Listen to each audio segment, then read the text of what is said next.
বৈষম্য বিরোধী আন্দোলনে যারা শহীদ হয়েছে তাদের স্মরণ সভা হবে। মোটামুটি টাইটেলটা হলো স্মরণ সভা 14 তারিখে, এবং এটার ভিতরে কিছু আনুষঙ্গিক খরচ আছে, খরচ বেশি না, সেটা অনুমোদন না। খরচের কথা পরের দরকার আছে, আমি জানি।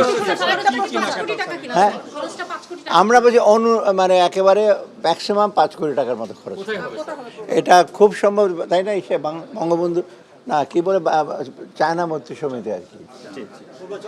না না না, এইখানে এটা একটা ছোট 5 কোটি টাকা, কারণ অনেক সব দেশ থেকে আসবে, ওদের কিছু দুপুরবেলা থাকবে, পানির ইসে আছে কিছু, এটা একেবারে মিনিমাম আমরা দেখেছি যে এর চেয়ে কমে হবে না। ওরা যারা ওই এরা ছাত্র যারা এটা ডিল করছে, তথ্য উপদেষ্টা এসে তারা ঠিক করবে কারা আসবে এখানে, যারা এখানে জড়িত ছিল আন্দোলনে, যাদের এসে শহীদ হয়েছে, বিশেষ করে শহীদ পরিবারে, ওরা আসবে।